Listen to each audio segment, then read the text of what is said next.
Shalom Bapak Ibu sekalian, berjumpa kembali dalam acara Intimacy Worship. Mari kita bersama-sama siapkan hati. Kita akan masuk dalam penyembahan, kita memuji Tuhan, kita menyembah Tuhan. Masuk dalam hadirat Tuhan. Hadirat Tuhan ada di tengah kita, saudara. Dan sukacita, damai sejahtera melimpah dalam kehidupan kita semua. Haleluya. Kita berdoa Bapa di dalam surga, kami mengucap syukur kami boleh berada bersama-sama dengan seluruh pemirsa yang bersama-sama mengikuti Intimacy Worship ini. Kami percaya Tuhan Kau hadir tengah kami, menjamah setiap kami.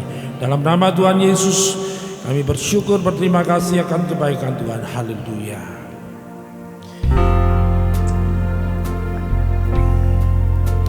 Kalau ku cari damai, hanya ku dapat dalam Yesus. Kalau ku cari ketenangan, hanya ku temui di dalam Yesus. Tak satu pun dapat menghiburku, tak seorang pun dapat menolongku. Hanya Yesus jawaban hidupku. kalau ku cari damai, Kalau ku cari damai, hanya ku dapat dalam Yesus. Kalau ku cari ketenangan, hanya ku temui di dalam Yesus. Tak satu pun dapat menghiburku, tak seorang pun dapat menolongku. Hanya Yesus jawaban hidupku. bersama Dia hatiku damai.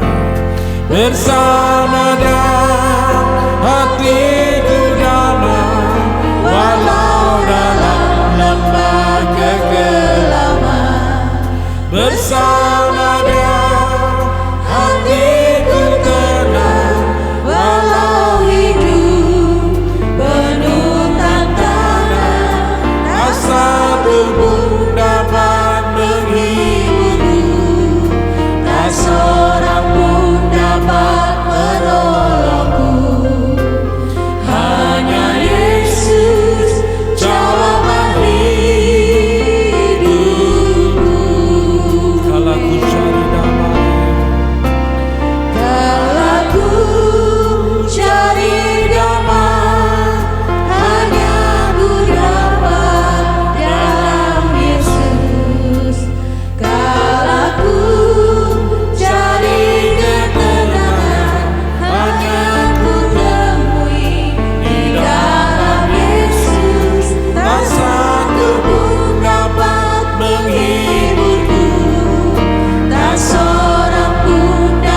menjamah hidupku Tuhan, memenuhi hatiku.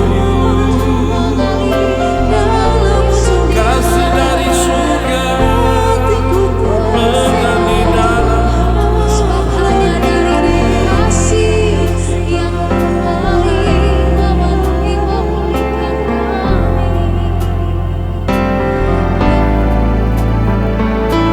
kasih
Bapak Ibu Saudara, kita sebelum memulai merenungkan kebenaran firman Tuhan, kita berdoa terlebih dahulu.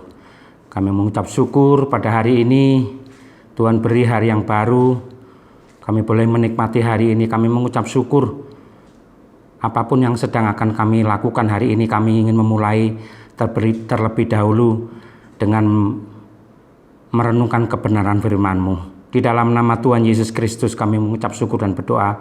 Haleluya, amin. Hari ini kita merenungkan masih seri yang terakhir.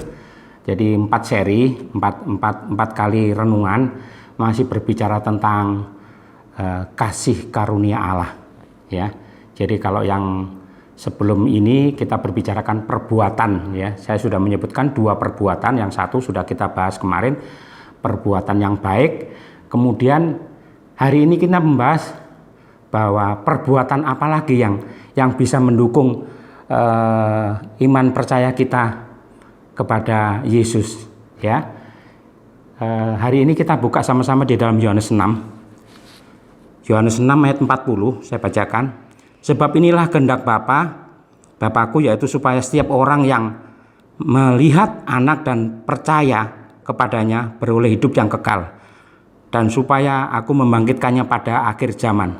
Jadi hari ini kita berbicara perbuatan yang merupakan kehendak Bapa, atau kalau di dalam bahasa Alkitabnya melakukan kehendak Bapa. Ya, jadi kalau kemarin kita berbicara tentang perbuatan yang baik, kemudian ini lebih fokus lagi, lebih spesifik lagi, kita melakukan kehendak Bapa, ya. Jadi kalau di dalam Yohanes 6 ini sudah jelas dikatakan bahwa melakukan kehendak Bapa itu supaya percaya kepada Yesus, maka kita akan mendapatkan hidup yang kekal, ya. Cuma saya mikir gini, banyak sekali dari iman kekristenan ini, jadi semuanya ini orang-orang yang gagal memahami, ya, gagal memahami kehendak Bapa. Saya ambil ayat Yohanes 6 ayat 40 ini karena ini berhubungan dengan yang sedang kita bicarakan, berhubungan dengan kasih karunia, kehendak Bapa, ya. Kita lihat lagi di dalam Matius, ya. Matius 7 ayat 21 sampai 23. Ini yang seringkali banyak teman-teman atau dulu saya juga sering gagal paham, ya, tentang kehendak Bapa. Saya bacakan ayat yang 21, Matius 7. Bukan setiap orang yang berseru kepadaku Tuhan, Tuhan akan masuk ke dalam kerajaan surga, melainkan dia yang melakukan kehendak Bapa-Ku yang di surga. Melakukan kehendak Bapa-Ku yang di surga. Ayat yang ke-22, pada hari yang terakhir banyak orang berseru kepadaku, Tuhan, Tuhan, bukankah kami bernubuat demi namamu, mengusir setan demi namamu, dan mengadakan banyak mukjizat demi namamu juga. Pada waktu itulah Aku akan berterus terang kepada mereka dan berkata, Aku tidak mengenal kamu, nyalah kamu sekalian pembuat kejahatan. Ini seringkali sampai mengawali dulu saya datang di pulau ini, saya juga sering mendapatkan ayat ini. Kok rasanya orang yang sudah pelayanan seperti itu kok rasanya berat sekali, ya. Beratnya ternyata mereka tidak dikenal Tuhan, ya, tetapi yang melakukan kehendak Bapa. Sedangkan kehendak Bapa kalau kita lihat di dalam Yohanes 6 ayat 40 tadi sudah jelas disuruh cuma mengenal dan percaya, ya, akan mendapatkan kehidupan yang kekal, ya. Cuma saya mau bahas yang ayat 21 ini, Matius ini begini, Bapak Ibu Saudara.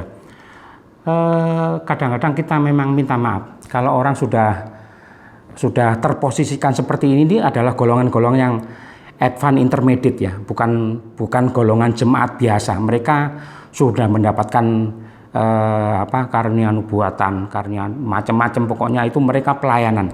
Tetapi kalau toh boleh saya menggarisbawahi, itu ada 2 kesalahan besar bagi mereka yang tergolong di dalam ayat yang ini, ya. Kesalahan pertama kalau boleh saya lihat begini. Bahwa mereka gagal memahami apa? Bahwa ayat ini seringkali dijadikan sebagai tiket, padahal tiketnya sudah jelas. Jadi mereka yang merasa melayani sampai seperti itu, mereka merasa bahwa ini tiketnya mereka, ya.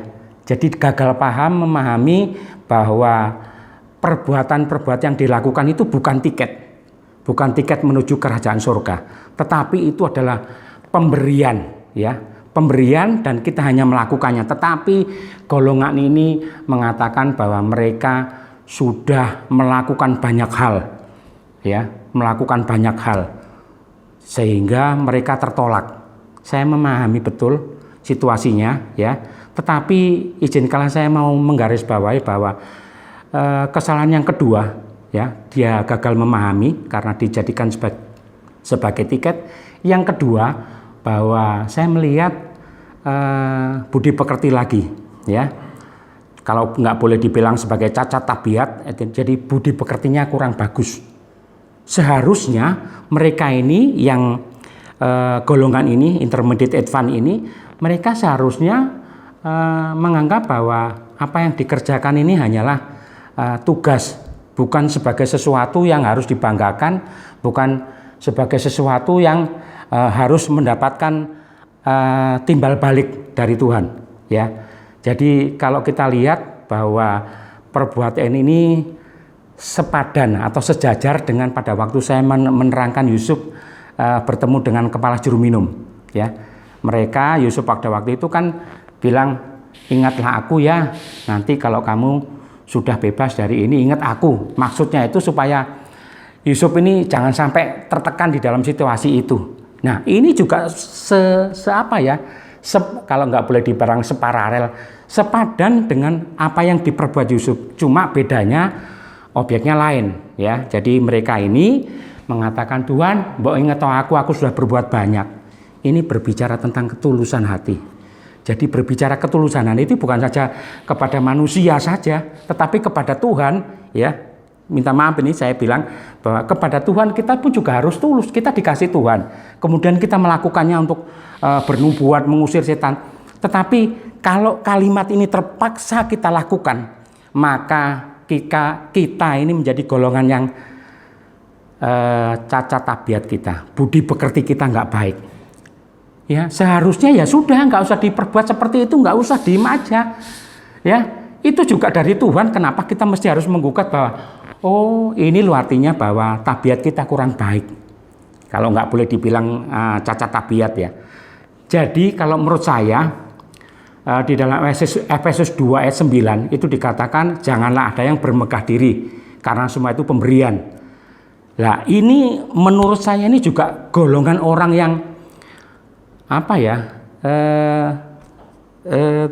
tinggi hati gitu, ya.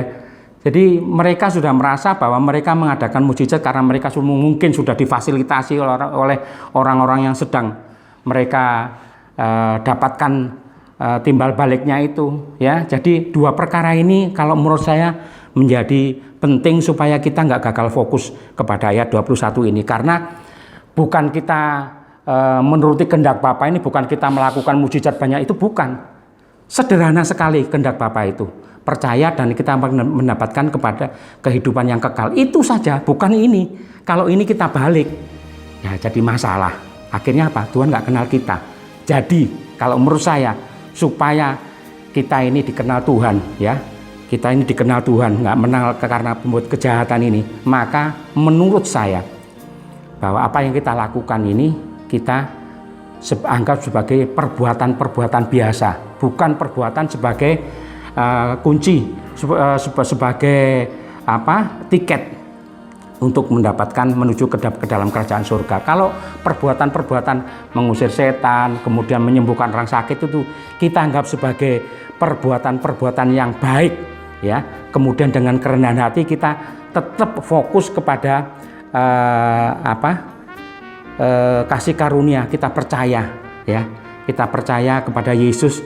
Jadi kita nggak membolak-balikan hukumnya ini, maka saya yakin apa yang kita kerjakan itu pasti berkenan di hadapan Tuhan. Itu pasti kita sedang melakukan kehendak Bapa, bukan karena kita pengen dipuji, enggak, tetapi kerendahan hati perlu di dalam kasus ini ya. Jadi sebagai akhir dari renungan ini, karena renungan ini singkat sekali,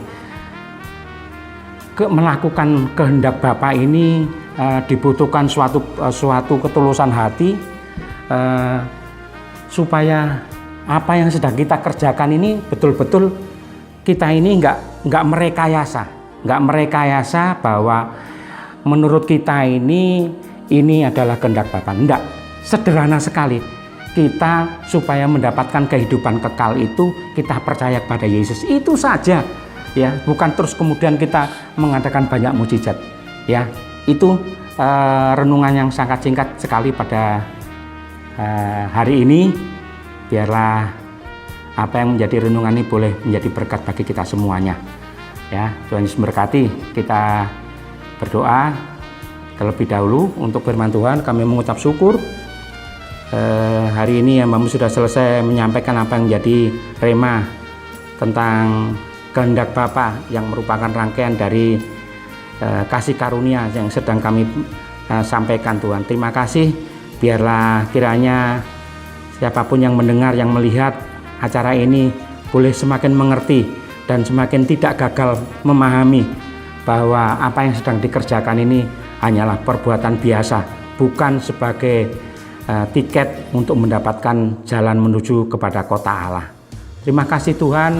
Kami berdoa untuk bangsa dan negara kami. Tuhan berkati, walaupun di dalam situasi PPKM, walaupun di dalam situasi pandemi ini, kami tetap percaya penyertaan Tuhan ada. Kami tetap percaya bahwa semakin hari kami semakin lebih mengerti bahwa kasih karunia demi kasih karunia yang kami lihat di dalam bangsa ini, semakin banyak orang-orang mengenal Engkau, semakin banyak orang memahami betapa besar Engkau mengasihi akan dunia ini. Terima kasih Tuhan, terima kasih. Kami berdoa untuk Bapak Presiden, juga wakilnya, juga para menteri, juga para gubernur yang ada di sekitar kami, bahkan para klien. Biarlah kiranya Kau beri rasa takut dan taat kepadamu, sehingga apapun yang diambil keputusannya itu menjadi keputusan bagi kami semuanya sebagai bangsa dan negara kami ini, bukan untuk keputusan kepentingan kelompok dan golongan. Terima kasih Tuhan, terima kasih. Di dalam nama Tuhan Yesus Kristus kami sudah mengucap syukur dan berdoa. Haleluya, amin. Bapa kami di surga, dikuduskanlah namamu, datanglah kerajaanmu, jadilah kehendak-Mu di bumi seperti di surga. Berikanlah pada kami hari ini makanan kami yang secukupnya. Ampunilah kesalahan kami seperti kami mengampuni yang bersalah pada kami, dan janganlah Kau bawa kami dalam percobaan, namun lepaskanlah kami dari yang jahat, sebab Engkau yang punya kuasa, kemuliaan dan kerajaan dari selama-lamanya sampai selama-lamanya. Di dalam nama Tuhan Yesus Kristus kami sudah mengucap syukur dan berdoa. Haleluya, amin.